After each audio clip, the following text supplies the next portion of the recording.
maiinit na balita ngayon tanghali.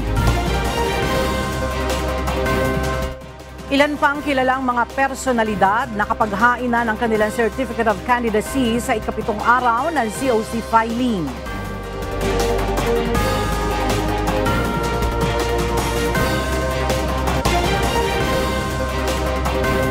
Dating Pangulong Rodrigo Duterte at anak na si Baste Duterte tatakbong mayor at vice mayor ng Davao City sa darating na eleksyon. Dismissed Bamban Mayor Alice Guo kailangan ng temporary restraining order para makatakbo sa 2025 midterm elections ayon sa Commission on Elections.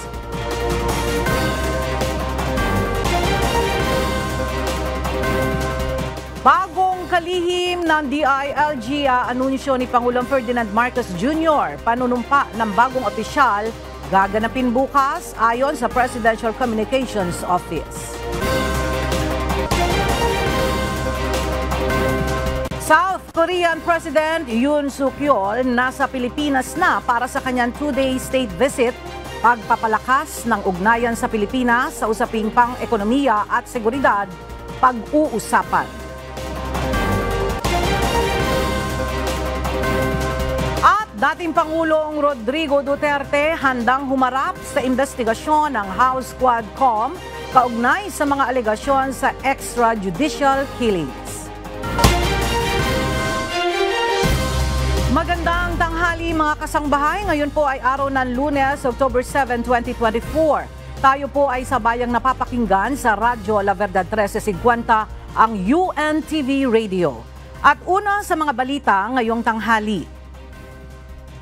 Isang araw bago ang deadline sa filing ng Certificate of Candidacy, nag-file na ng kanilang COC ang ilan pang mga kilalang personalidad, kabilang na ang mga kasalukuyan at dati nang naging opisyal ng pamahalaan. Ayon pa sa COMELEC, inaasahan na nila na dadagsa ngayong araw at bukas ang mga hahabol sa paghahain ng kandidatura. Mula pa rin sa Manila Hotel, makibalita tayo kay Dante Amento live. Dante, sino-sino ang mga nag-file ng kanilang COC dyan sa Manila Hotel ngayong araw? Magandang umaga, Ella. Ilang araw nga o 2 araw ang bago matapos ang paghahain ng Certificates of Candidacy. Ilang mga kilalang personalidad sa bansa ang naghain na rin ng kanilang kandidatura. Kabilang na nga dyan, unang naghain kanina si dating Senador Gregorio Grigo Honasan.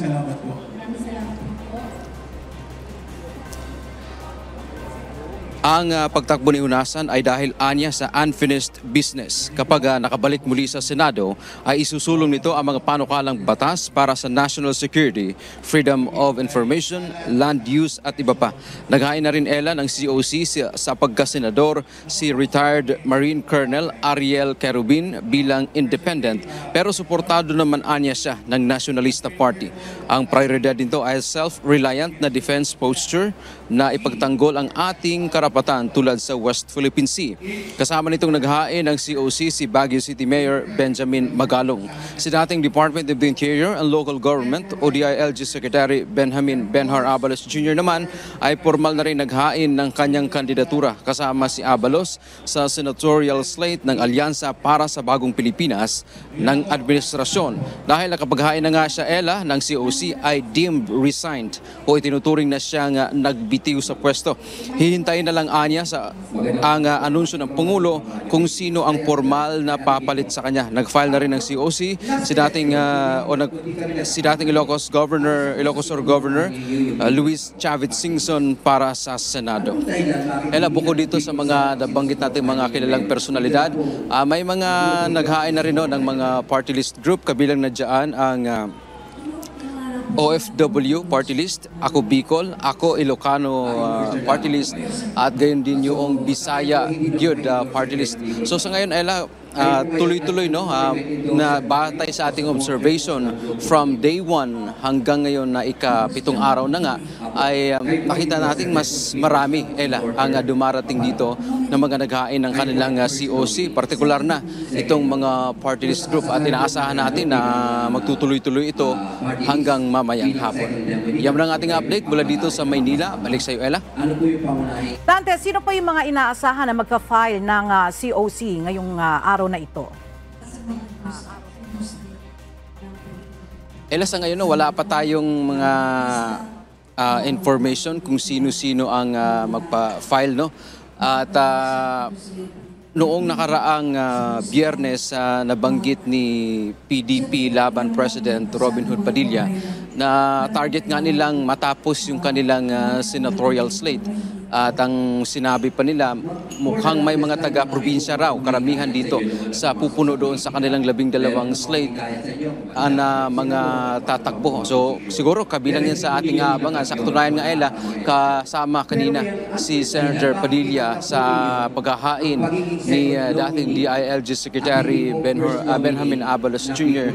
ng kanyang kandidatura. At bukod dyan, wala pa tayong mga information kung sino-sino pa ang mga possible na maghahain ng kanilang kandidatura. At bukas, Ella, ang isa sa nabanggit ng COMELEC ay posibleng dadagsain pa rin ng mga kakandidato itong venue, particular itong Manila Hotel, para sa maghahain ng kandidatura sa national positions o yung pagka-senador at saka party list group.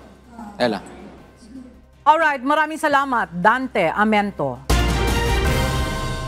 Naghain na ng kanilang Certificate of Candidacy nitong weekend ang ilan pang personalidad na nais kumandidato sa darating na 2025 midterm elections.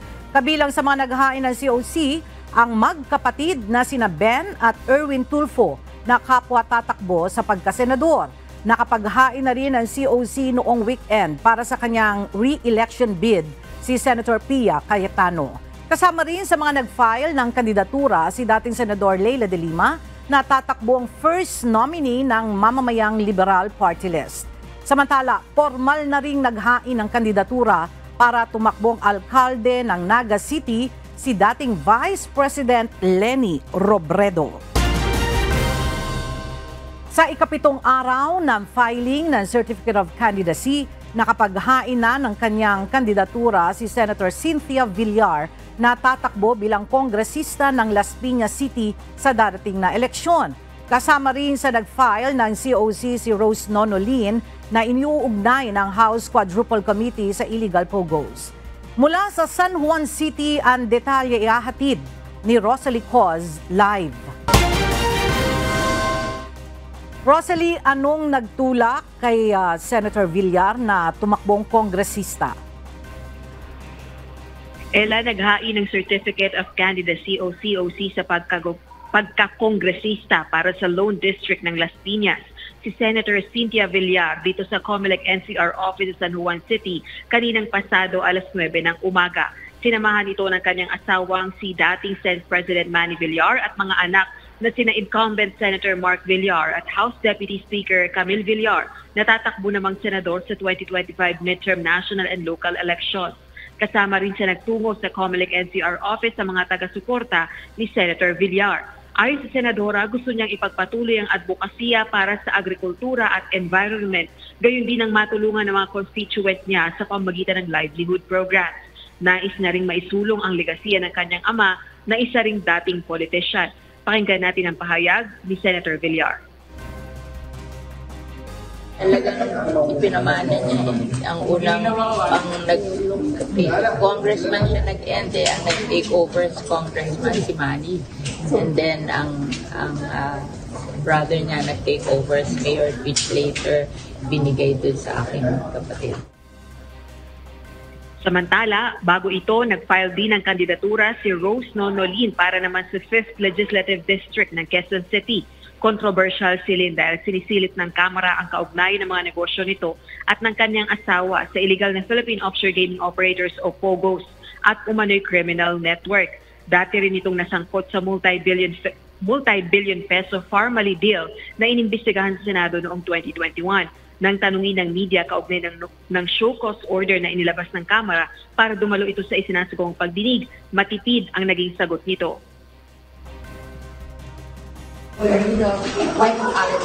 Na sangkot po doon sa mga illegal pogos, ma'am. Your comment. What can you say about the allegations po na yung mga companies nyo related po sa illegal drugs and other illegal activities po? Am I going to attend the meeting? Or you will send a lawyer lang po? No comment. Ella, as of 11 a.m., 55 na ang naghain ng kanilang COC para sa kongresista sa Metro Manila magmula pa noong October 1. 33 ang congressional district sa buong National Capital Region. Balik sa iyo, Ella. Maraming salamat, Rosalie Coz. Magtatapat sa pagkakongresista sa Marikina 1st District sina Mayor Marcy Teodoro at Senator Coco Pimentel III. Kapwa naghain ng kandidatura ang dalawa nitong nakalipas na weekend. Nagbabalik si Rosalie Coz. Umaga ng Sabado, October 5, nang maghain ng kandidatura para sa 1st Congressional District ng Marikina si incumbent Marikina City Mayor Marcy Teodoro. Dati nang nagsilbi bilang kongresista sa loob ng 3 termino si Teodoro mula 2007 hanggang 2016. Kung mananalo, pagtutuunan ng pansin ni Mayor Marcy ang paggawa ng mga panukalang batas na may kaugnayan sa climate change, pangangalaga sa kapaligiran, flood control, land use plan, conservation and protected areas at pagpapatatag sa National Disaster Risk Reduction and Management Council. Makakatapat naman ni Teodoro sa 2025 elections si term-limited Senator Coco Pimentel III. Naghain na rin ito ng kanyang Certificate of Candidacy o COC sa pagkakongresista para sa Marikina 1st District nitong Linggo, October 6. Anya, una nilang napag-usapan ni Mayor Teodoro na siya ang tatakbo para sa 1st District ng Marikina at 2nd District naman ng alkalde. We were surprised because ang transfer niya sa District 1 is September 26, 2024. Mga 1 week ago lang yun. So we were surprised. Kung maluluklok naman bilang kinatawan ng Marikina City 1st District, isusulog ni Pimentel ang pagpapalago sa shoe industry ng lungsod. Gayon din ang pagtutok sa fiscal management ng Marikina sa gitnaan niya ng lumulobong utang nito. Rosalie Coz, UNTV News and Rescue. Diyos ang aming sandigan, serbisyo publiko ang aming pinahahalagahan. Muling hinikayat si dating Pangulong Rodrigo Duterte na kumandidato sa pagkasenador ng kanyang kilalang kaalyado. Samantala, may pahayag naman ang isang political analyst kung sino ang malakas ang laban sa darating na midterm elections.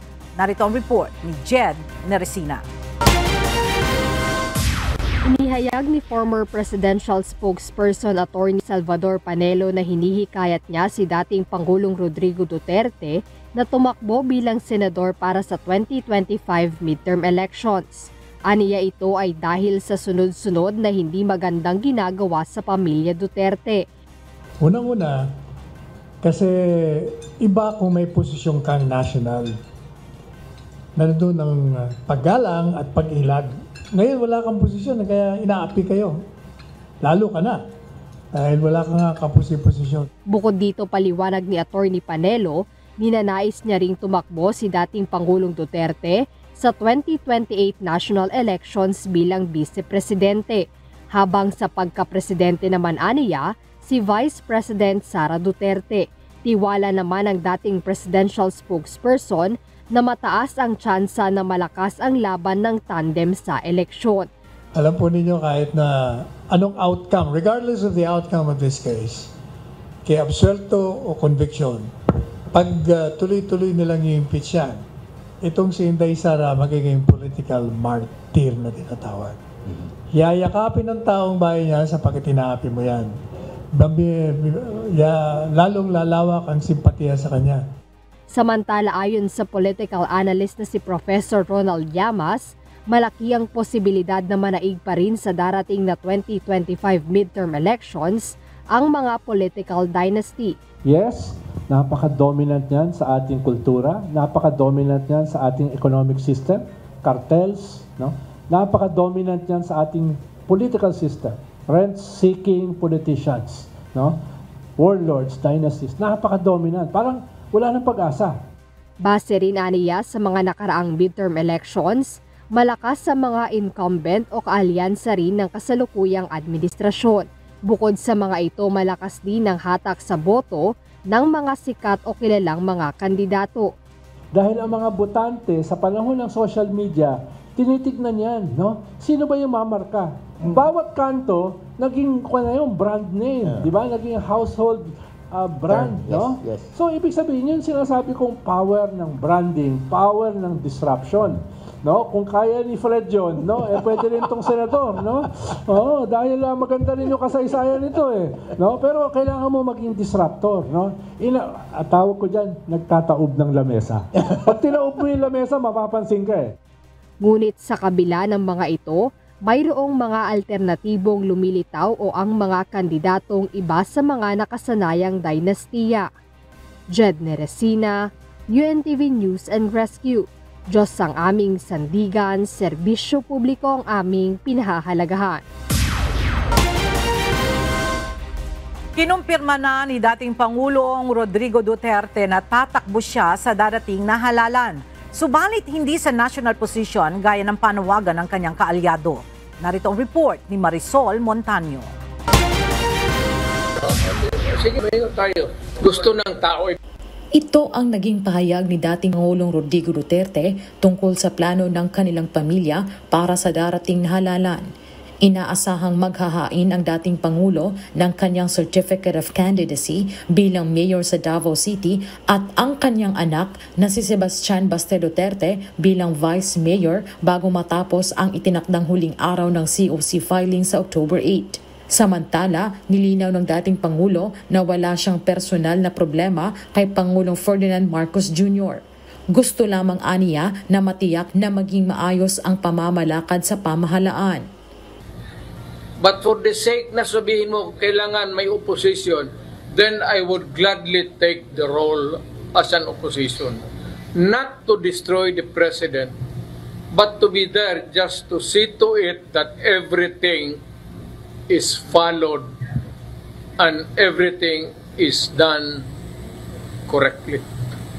Matatandaang naging mapait ang dati matamis na relasyon ng mga Duterte at Marcos bunsod ng iba't ibang usapin sa politika.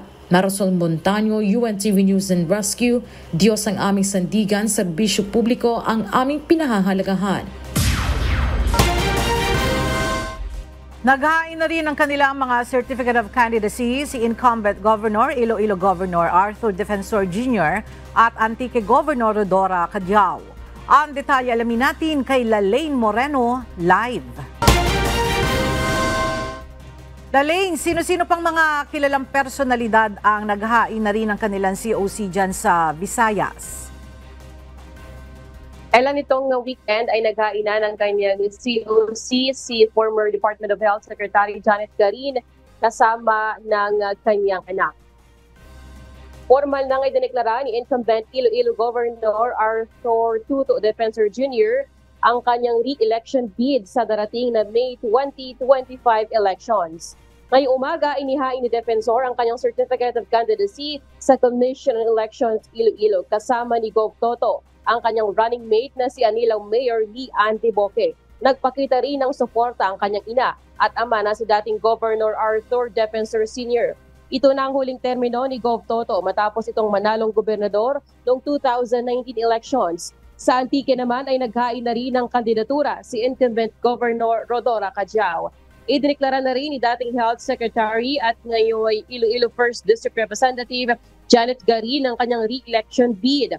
Inihain ni Congresswoman Garin ang kanyang COC kahapon kasama ang kanyang anak na si Rica Jane Garin na tatakbo ring provincial board member ng Iloilo. Sa Dumaguete City naman, naghain na ng COC si Dumaguete City Mayor Felipe Rimulyo para tumakbong representative ng 2nd District ng Negros Oriental. Kasama ni Mayor Rimulyo ang dalawang dating gobernador ng probinsya na si Bride Henry Teves at George Arnaiz.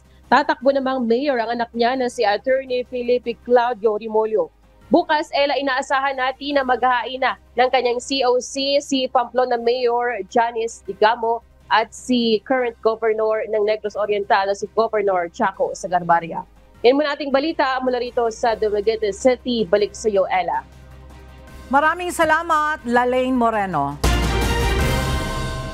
Humingi ng paumanhin ang Commission on Elections matapos na bigo nitong maipatupad ang 10-minute limit policy sa pagpapa-interview kay dating COMELEC Commissioner Rowena Guanzon na naghain ng kanyang COC kahapon. Base sa polisiya ng COMELEC, 10 minuto lamang ang ibinibigay na limitasyon para magpa-interview sa media ang mga kandidatong naghahain ng kanilang COC. 2 minuto para sa pagpapakilala ng kanilang sarili at 8 minuto para naman sumagot ng mga katanungan ng media. Subalit umabot sa mahigit 30 minuto ang pagpapa-interview ni Guanzon. Si Guanzon ay tatakbo bilang first nominee ng P3PW party list. Personal namang humingi ng paumanhin sa pangyayari si COMELEC Chair George Erwin Garcia. Muling nilinaw ng Commission on Elections na tatanggapin nila ang COC ni dismissed Mayor Alice Guo sakali maghain ito ng Certificate of Candidacy. Pero madidisqualify din ito maliban na lang kung makakakuha siya ng Temporary Restraining Order o TRO. Ayon kay COMELEC Chairman George Garcia, ang perpetual disqualification mula sa Ombudsman ay isa sa kanilang magiging batayan para i-disqualify ang dating alkalde. Nauna na sinabi ng mga abogado ni Guo na sa kabila ng mga kaso nito ay plano pa rin itong maghain ng COC sa huling araw ng filing sa Martes, October 8. Nagpahayag ang ilang senador ng pagtutol sa planong filing ng Certificate of Candidacy o COC ni Alice Guo para sa 2025 midterm elections. Ayon kay Senador Risa Hontiveros, mukhang wala pa ring tigil ang panloloko ni Alice Guo sa taong bayan kahit na nasa loob na siya ng kulungan. Kung idedeklara niya na siya ay Filipino citizen sa kanyang COC, ay maaari siyang magkasala kaugnay ng material representation, gayon din ang perjury, bukod pa sa iba pang krimen na kanyang kinasasangkutan. Sinabi naman ni Senate President Pro Tempore Jinggoy Estrada na magiging isang katawa-tawa kung papayagan muling tumakbo ang pinatalsik na Bamban Mayor. Hindi anya maitatangging peking Pilipino itong si Guo Waping kung saan pineke ang ginamit niyang birth certificate at ginamit na fingerprints na napatunayan na ng NBI. Hinimok naman ni Senador Sherwin Gatchalian ang COMELEC na agad ipatupad ang mga kinakailangan legal na hakbang para madiskwalipika si Guo sa pagtakbo para sa public office. Malinaw anya sa batas na bawal ang mga banyaga na tumakbo sa anumang posisyon sa gobyerno. Patuloy pang binavalidate ng Commission on Elections ang listahan ng potential election areas of concern na isinumite ng Philippine National Police. Sa ngayon, ayon sa COMELEC, ay wala pa silang nakikitang lugar na kailangang ideklarang areas of concern para sa 2025 national and local elections. Ang isang lugar ay maaaring matawag na areas of concern kung may naitalang karahasan na election-related, may matinding away politika o kung mayroong presensya ng private armed group sa lugar. Pinatututukan ng pamunuan ng Philippine National Police sa mga armadong grupo sa pagtatapos ng filing ng Certificate of Candidacy. Sa direktibang inilabas ni PNP Chief Police General Romel Francisco Marbil, sinabi nito na dapat nabantayan ang galaw ng mga armadong grupo lalo na at kilala na kung sino-sino ang magkakalaban sa politika. Mula sa Kamkrame, makibalita tayo kay Lea Ilagan, live. Lea, bakit pinababantayan ni PNP Chief itong mga armadong grupo sa pagtatapos ng COC filing? Magandang tanghali sa iyo, Ella. Kasabay nga ng nalalapit na pagtatapos ng paghahain ng kandidatura ng mga politiko, ipinag-utos na ni PNP Chief Police General Romel Francisco Marbil sa mga pulis ang pagbabantay sa galaw ng mga armadong grupo. Posible kasi ani ang maggamit ang mga ito ng mga tiwaling politiko laban sa kanilang mga katunggali sa politika. Ayon kay General Marbil, nantad na kasi ani kung sino-sino ang mga magkakalaban. Sinabi pa ni General Marbil habang papalapit ang halalan, posible ang mga iringan at mainit na mga debate at pagtatalo ng mga magkakalaban kaya't dapat din itong bantayan ng mga pulis sa ground. Kaugnay nito, Ella, pinag-utos din ni General Marbil ang pagdaragdag ng police visibility, paglalagay ng mga checkpoints at pinalakas na intelligence monitoring sa iba't ibang lugar. Pinaalalahanan din ng pamunuan ng PNP ang pagiging non-partisan at apolitical ng mga pulis. Hinikayat din ni General Marbil ang publiko na maging mapagmatsyag at agad na report sa pulisya ang anumang kahinahinalang tao o bagay na makikita sa kanilang lugar. Naka-alerto aniya ang mga pulis sa buong bansa sa pagresponde sa mga matatanggap na tawag at sumbong. Sa pamamagitan daw kasi, Ella, ng pagtutulungan ng pulis at komunidad, mapapanatili ang kataang tahimik at ligtas na halalan sa Mayo. Ella? Alright, maraming salamat, Leia Ilagan. Mismong si Pangulong Ferdinand Marcos Jr. ang mag-aanunsyo kung sino ang susunod na itatalagang bagong kalihim ng Department of the Interior and Local Government o DILG. Kasunod ito ng paghahain ng kandidatura ni dating DILG Secretary Ben-Hur Abeles Jr. na otomatikong maaalis sa pwesto dahil sa kanyang pagtakbo sa 2025 elections. Ayon kay Presidential Communications Office Secretary Cesar Chavez, ang Pangulo ang mag-aanunsyo ng bagong kalihim ng DILG, habang mangyayari naman ang oath-taking nito bukas ng umaga. Nagbitiw na sa kanyang pwesto bilang President at Chief Executive Officer ng Social Security System o SSS, si Rolando Macasaet. Ang kanyang pagbaba sa pwesto ay epektibo simula kahapon, October 6, matapos ang mahigit sa 2 taong panunungkulan sa ahensya. Nauna nang sumulat kay Pangulong Ferdinand Marcos Jr. si Rolando Macasaet upang ipahayag ang kanyang resignation para tumakbo bilang representante ng SSS-GSIS Pensionado Party List sa 2025 elections. Samantala, sa kapapasok lamang na balita, nakapaghain na rin ang COC sina Congressman Paulo Pulong Duterte na tatakbo bilang congressman ng unang distrito ng Davao City. Si Congressman Pulong ay naghahain ng kandidatura sa pamamagitan ng kanyang representative na si Attorney Elijah Manuel Pepito. Dumating kahapon sa Maynila si Pangulong Yoon Suk Yeol ng South Korea para sa kanyang 2-day state visit na naglalayong palakasin ang ugnayang pang-ekonomiya at pang-seguridad sa pagitan ng Pilipinas at South Korea. Nakatakdang dumalo sa isang business forum si Yoon at makipagpulong kay Pangulong Ferdinand Marcos Jr. upang talakayin ang bilateral na ugnayan ng dalawang bansa. Tatanggapin ni Marcos at unang ginang Liza Marcos sina Yoon at First Lady Kim Kyon-hee sa Malacanang ngayong araw. Inaasahan tatalakayin sa bilateral na pulong ni Marcos at Yoon ang mga usaping may kinalaman sa ekonomiya, enerhiya, depensa at kooperasyong pandagat.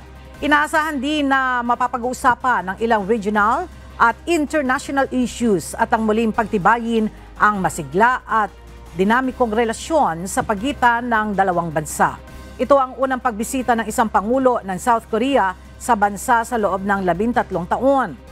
Ang kanyang pagbisita ay kasabay ng ika-75 taon ng diplomatikong relasyon sa pagitan ng Pilipinas at South Korea na formal na itatag noong March 3, 1949. 4 na pulis ang inalis sa pwesto kaugnay sa isinasagawang investigasyon ng Philippine National Police sa Barayuga Slay Case. Kabilang sa mga 4 na pulis ay ang dating security detail ni PCSO General Manager Reyna Garma. Ang detalye sa ulat ni Leia Ilagan. Umabot na sa 4 na pulis ang inalis sa pwesto habang isinasagawa ang investigasyon sa pagpatay kay dating PCSO Board Secretary Wesley Barayuga. Ayon kay PNP Public Information Office Chief Police Colonel Jean Fajardo, bukod kay dating Mandaluyong Chief of Police Colonel Hector Grijaldo at Police Lieutenant Colonel Santi Mendoza, inalis din sa pwesto ang dating asawa ni PCSO General Manager Reyna Garma na si Police Colonel Roland Villela na dating nakatalaga sa PNP Information Technology and Management Service.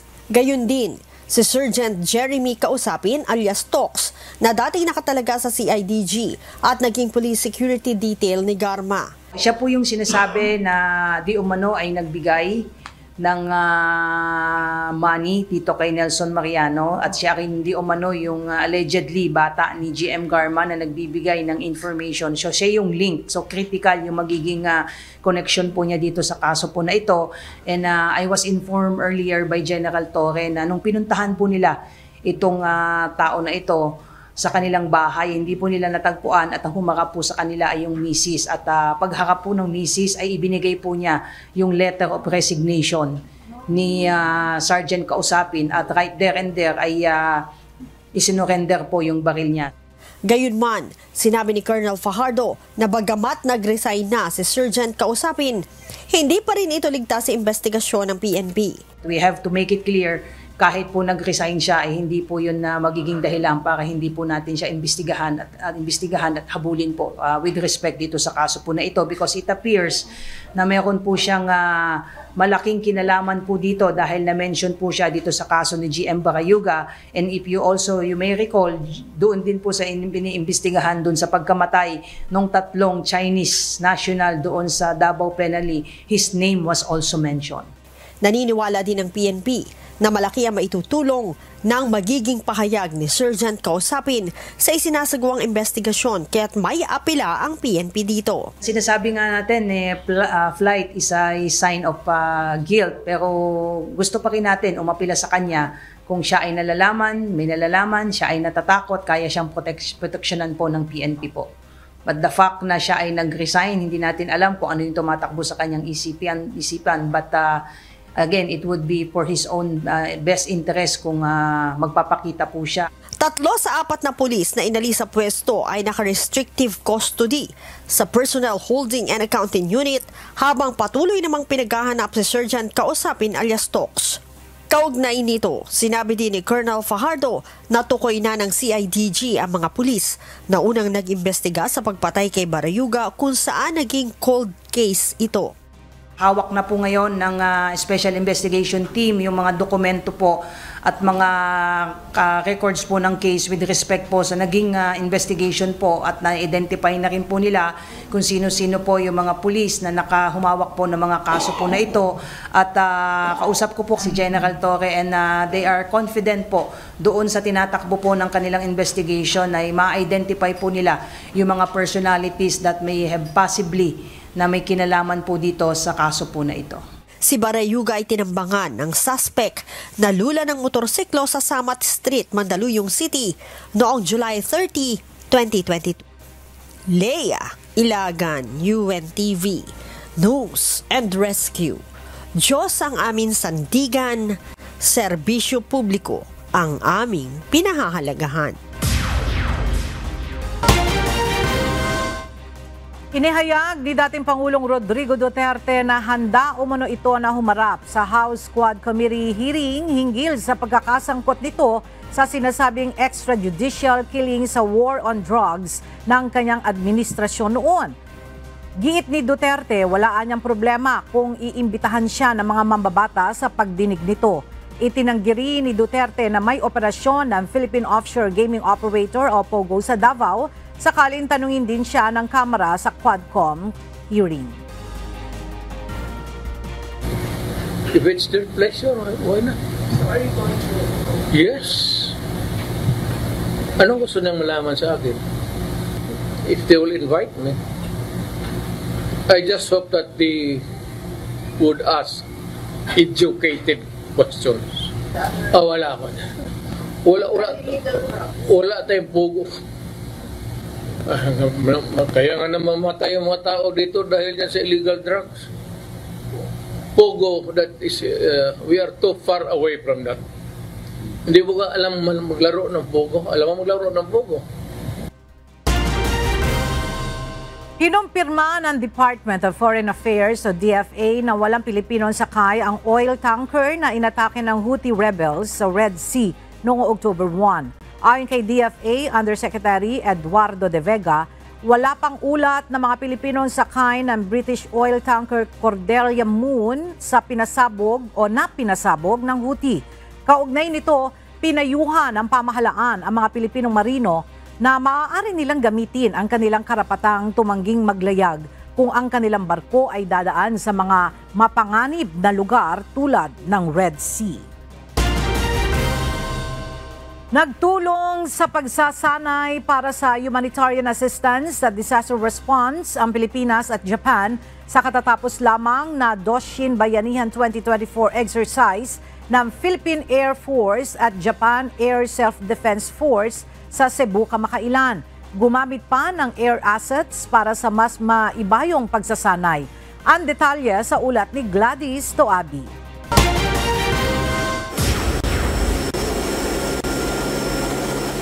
Aerial drop operations, aeromedical evacuation, mass casualty.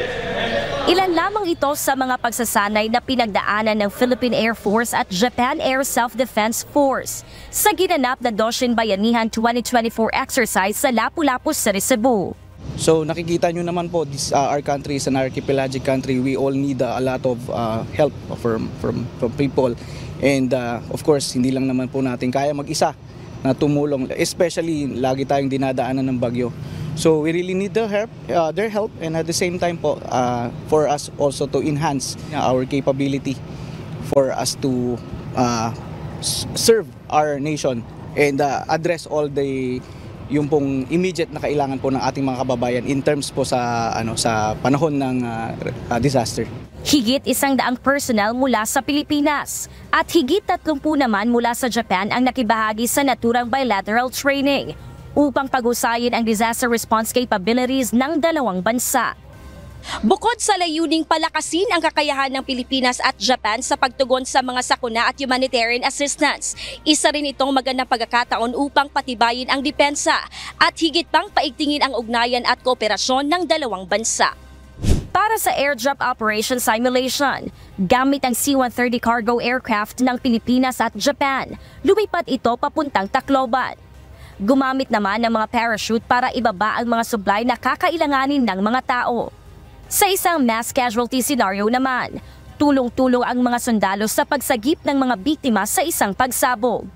Ipinakita ng mga ito ang kanilang sistematikong paggalaw mula sa pagkuha ng mga biktima at pagdala sa rescue and medical facility upang agad na malapatan ng lunas mula sa mga nakaantabay na medical personnel. 今回の訓練については exercise is really great for the opportunity to improve our relationship between Japan and Philippines. So last year, we did this exercise in Clark, but this year, because of they have AMC here, so Air Mobility Command. So this is the good environment to have a exercise here because of the we can do under AMC. We are improving our capability day by day. So I think Japan and the Philippines, both of us, have good capability. Para sa hukbong papawid ng Japan at Pilipinas, ang ganitong mga pagsasanay ay magandang oportunidad upang lalo pang paghusayin ang kanilang kasanayan at mapalawak pa ang kaalaman ng dalawang bansa lalo na sa disaster response. Gladys Tuabi, UNTV News and Rescue. Diyos ang aming sandigan, serbisyo publiko ang aming pinahahalagahan. Abiso sa mga motorista, magpapatupad ng dagdag sa presyo ang mga kumpanya ng langis bukas para sa diesel at kerosene. Sa abiso ng mga oil company, tataas ng piso at 20 sentimos ang presyo ng kada litro ng diesel, habang nasa 70 centavos naman ang magiging dagdag sa presyo ng kerosene. Samantala, wala namang magiging paggalaw sa presyo ng gasolina. Target ng Department of Transportation o DOTR na ipatupad na sa taong 2028 ang partial operation ng Clark to Valenzuela North and South Railway Project at ng Metro Manila Subway Project. Kasalukuyan namang nire-resolba ang mga problema sa right-of-way ng mga proyekto. Narito ang report ni Nestor Torres. Inaasahan ng Department of Transportation o DOTR na sa taong 2028 ay sisimulan na ang partial operation ng North and South Commuter Railway Project sa bahagi ng Clark to Valenzuela.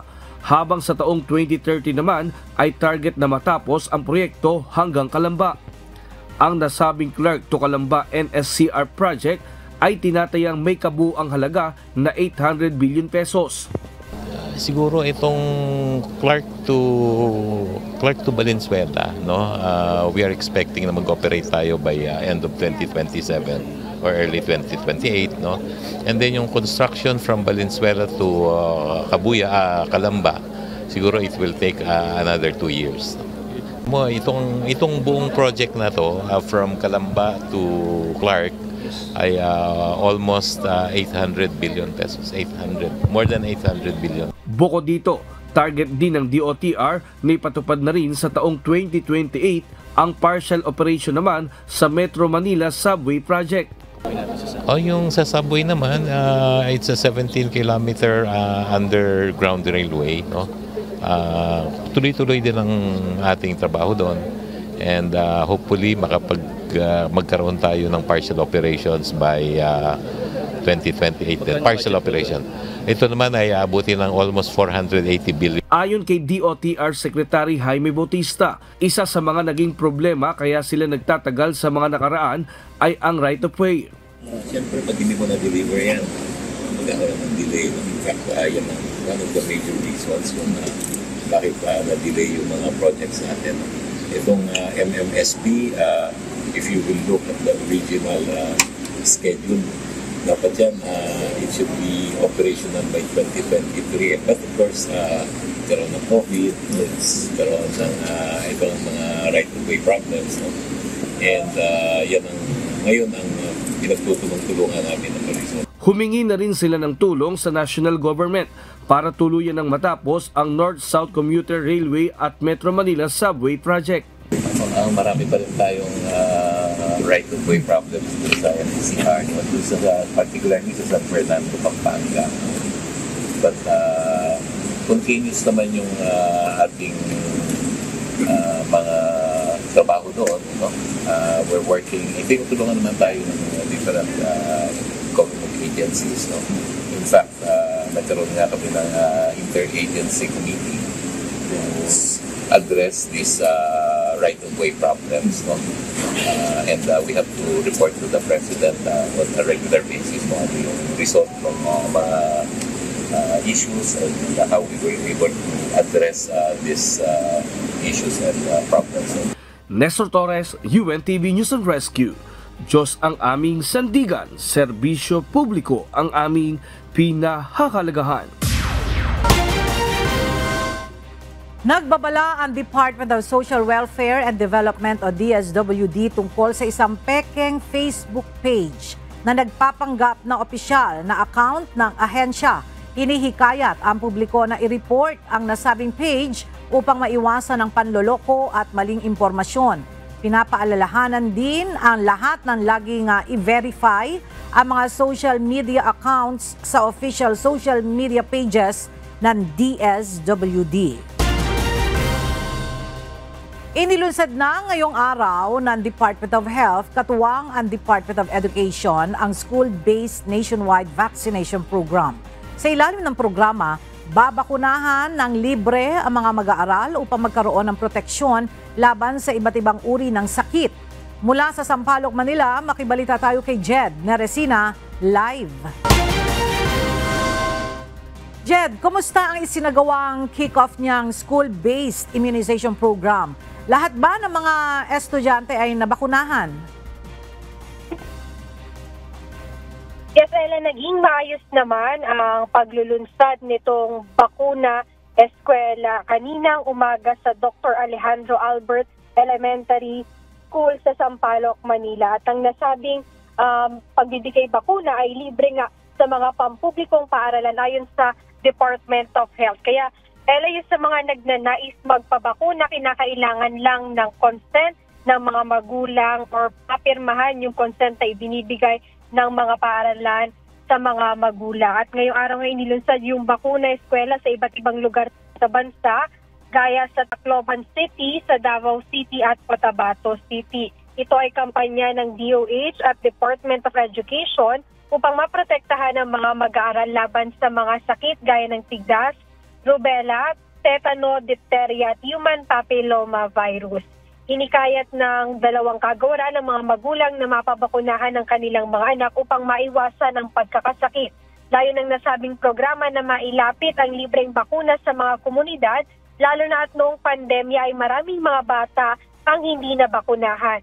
Ang mga libreng bakuna ay para sa mga mag-aaral galing grade 1 and grade 7 at grade 4 particular na sa mga babaeng estudyante. Kasunod nga ito ng pag-uutos ni Pangulong Ferdinand Marcos Jr. na paigtingin ang programa ng pagbabakuna upang mapataas ang bilang ng mga fully immunized na mga kabataan. Ang immunization program ay inaasahang tatagal hanggang Nobyembre ngayong taon at siniguro naman ng DOH na mayroong sapat na bakuna at pondo para sa nasabing programa. Ayan muna ang update. Balik sa iyo, Ella. Maraming salamat, Jed Naresina. Kumpiyansa ang Philippine Health Insurance Corporation of PhilHealth na hindi ito mababankrupt dahil may naipon itong pondo na aabot ng nasa higit 500 bilyong piso. Ayon sa state insurer, sa susunod na taon ay may plano silang palawigin ang coverage ng health packages para sa mga miyembro ng PhilHealth. Mula sa Quezon City, alamin natin ang detalye kay JP Nunez live. JP, ano ang tiniyak ng PhilHealth kaugnay sa kanilang pondo at anong mga programa ang plano nilang paggamitan yan?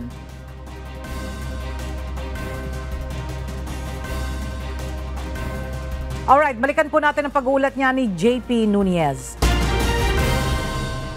Dapat questionin ng citizenship ni Alice Guo kung itutuloy niya ang filing ng Certificate of Candidacy o COC ayon kay Senador Coco Pimentel. Sakali mang manalo si Alice Guo, naniniwala si Senator Pimentel na posibleng mabaliwala pa rin ito dahil sa questionableng nationality nito.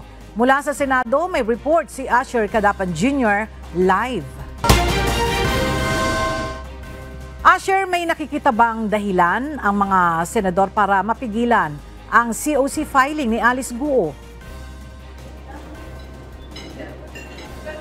Ella, kailangan pa ng conviction sa mga kasong isinampalaban kay Alice Guo para mapigilan siyang tumakbo para sa darating na 2025 midterm elections. Ito ang nilinaw ni Senador Coco Pimentel matapos ngang magpahayag ang kampo ng pinatalsik na Banban Mayor na tatakbo ulit ito sa darating na halalan. Ngunit ayon sa pambabatas, pangunahing dapat na questionin ng magiging kalaban ni Alice Guo ay ang citizenship nito. Ito ay dahil questionable ang pagiging Pilipino nito na lumalabas din sa ilang investigasyon maging sa Senado na isa siyang Chinese citizen. Magiging masaklap lang anya kung walang makalaban si Alice Guo sa halalan at kung mayroon man ay kailangan din itong manalo. Ayon pa kay Senador Pimentel, kung manalo man si Guo ay posibleng mabaliwala rin ang pagkakapanalo niya dahil maaari pa rin siyang madeklara na hindi Pilipino. Hindi na naman maaaring makonsidera pa ang perpetual disqualification ni Guo sa ombudsman dahil maaari ring naghain ng apila ang kanyang kampo. Dagdag pa ni Senador Pimentel, Ella, dahil sa teorya ni Alice Guo na siya ay Pilipino, kaya rin ito isa rin ito sa maaaring dahilan niya kaya siya ay tumatakbo para sa darating na halalan. Yan muna ang latest dito sa Senado. Balik sa iyo, Ella. Maraming salamat, Asher Cadapan Jr. Samantala, kumpiyansa ang Philippine Health Insurance Corporation of PhilHealth na hindi ito mababankrupt dahil may naipon itong pondo na aabot ng nasa higit 500 bilyong piso. Ayon sa state insurer, sa susunod na taon ay may plano silang palawigin ang coverage ng health packages para sa miyembro ng PhilHealth. Mula sa Quezon City, balikan natin si JP Nunez live. JP, ano ang tiniyak ng PhilHealth kaugnay sa kanilang pondo at ano mga program ang plano nilang paggamitan yan? Ella, ayon nga sa Philippine Health Insurance Corporation o PhilHealth, ay nagsisikap sila na ma-disburse itong mga pondo na ito para sa mga benepisyaryo. Noong Friday, October 4, ay nasa 512 billion pesos na nila ang pondo na naipon ng PhilHealth.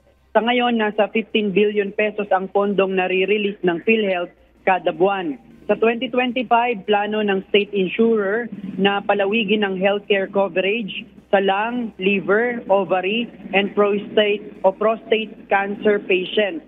Sa 10 most burdensome diseases sa Pilipinas o yung mga sakit na nangungunang malaki ang gastos, nasa 60% pa lang nila ang covered ng PhilHealth. Kasama dito yung pneumonia, severe dengue, stroke, chronic kidney disease at iba't ibang klase ng cancer. Ayon sa PhilHealth, kumpiyansa din sila na hindi mababankrupt ang ahensya dahil nga meron silang sapat na naipong pondo. Samantala, ayon kay PhilHealth President and CEO Emmanuel Ledesma Jr., suportado nila yung panukala na matapyasan yung premium contribution sa PhilHealth. Sa ngayon, nasa 5% yung ibinabawas na sa sahod ng mga manggagawa para i-contribute sa PhilHealth Fund.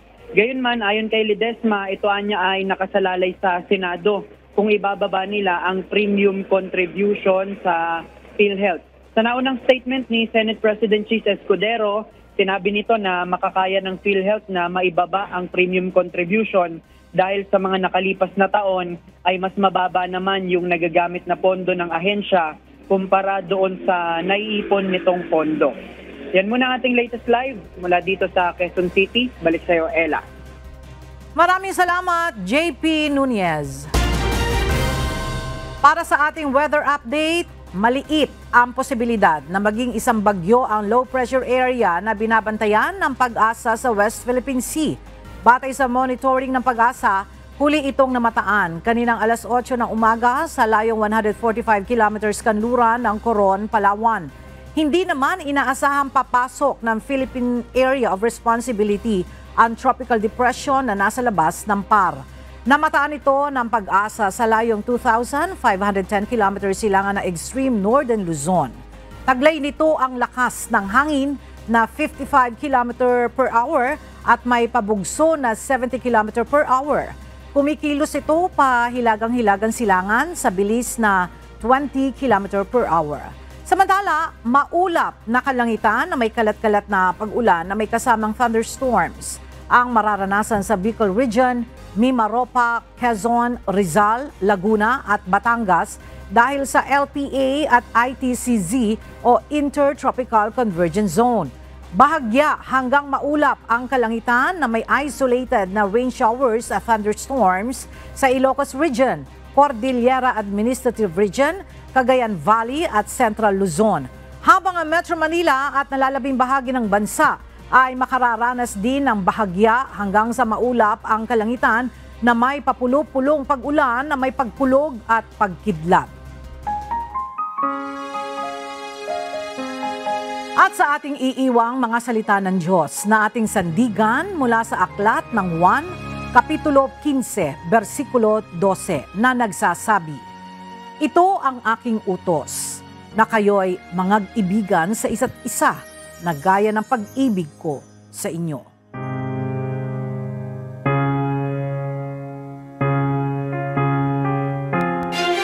At yan ang mga balitang aming tinutukan at inaksyonan dahil sa aming pagbabalita, una ang pagkalinga sa kapwa. UNTV News, may balita saan man panig ng daigdig. At dito sa UNTV, Diyos ang aming sandigan, serbisyo publiko ang aming pinahahalagahan. Magandang tanghali.